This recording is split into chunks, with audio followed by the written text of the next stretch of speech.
Good morning. It is Monday, April 29th, 2024. I'm Thomas Caldwell of the Aurelian Column, and this is the Monday Morning Report.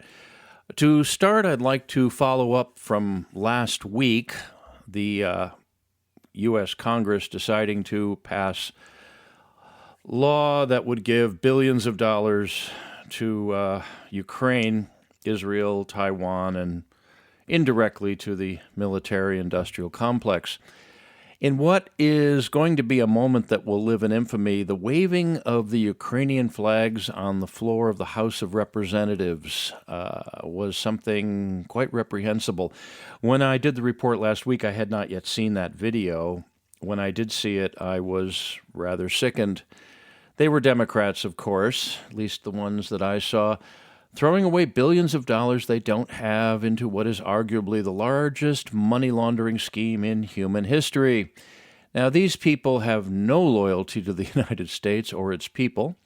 All indications are they want nothing better than to destroy this country from within. And if anyone can counter that observation, I'm all ears and would love to hear your explanation.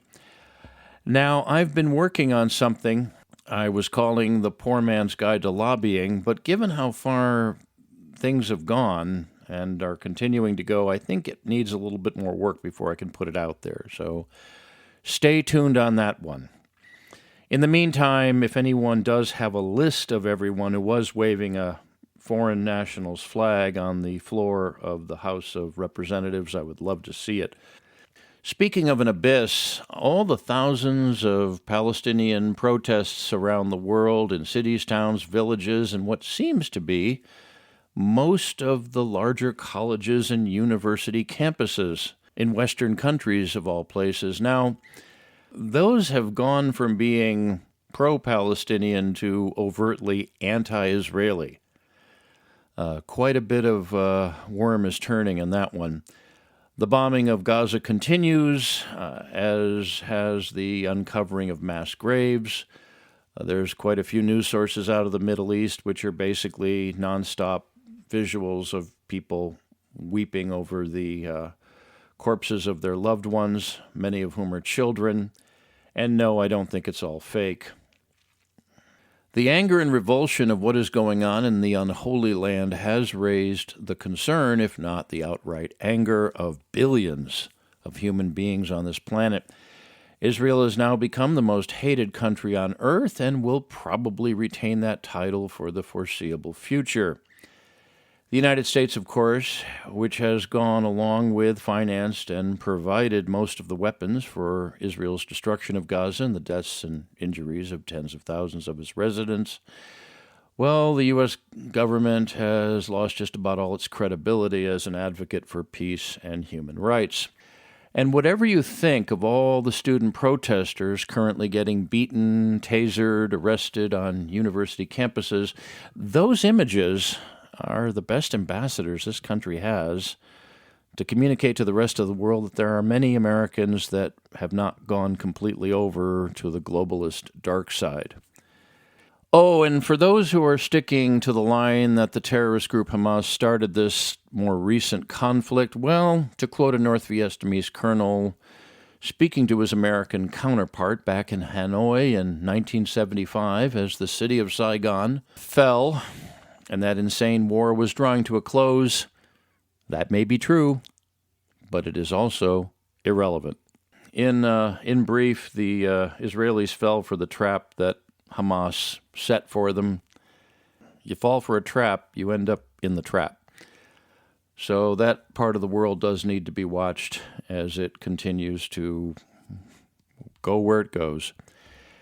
Now, in other news, over the weekend, I had a chance to meet a man named Sheriff Richard Mack. I attended a presentation he gave on how sheriff's departments throughout the United States are the only peaceful means we now have to end the insane laws coming out of Washington that are blatantly unconstitutional and a violation of all the rights you can think of. Now, a significant portion of the U.S. doesn't seem to know this, as is the case with most people overseas, but most law enforcement in the United States is not conducted by big city police departments decked out in tactical gear and pumped up with steroids. Most law enforcement in the U.S. is done by sheriff's departments, and these are headed up by elected officials. Sheriffs are all elected, and they hire deputies to enforce the law and keep the peace, emphasis on keeping the peace in their counties or whatever jurisdiction is assigned to them. They wear a badge and a gun, but were put in that position by their neighbors and friends. And when they leave office, they're still going to be dealing with their neighbors and friends. They also swear an oath to uphold the Constitution, and most of them take that really seriously. Although the left-wing media, Wikipedia, and the Southern Poverty Law Center like to paint Sheriff Mack as a right-wing, anti-government white supremacist, hearing him talk and hearing his side of his story, as well as his vision of how to return sanity to the U.S. through peaceful means, does tend to expose those lies for what they are, lies. I found the man to be quite articulate, a real patriot in the traditional meaning of that word. He knows what he's talking about, and none of the stereotypes attached to him showed to be true at all. I found him quite engaging and liked meeting the man. Sheriff Mack's organization, the Constitutional Sheriffs and Peace Officers Association, is what it's called, looks to be one of the last best hopes to correct the law enforcement disaster in the United States that we're experiencing.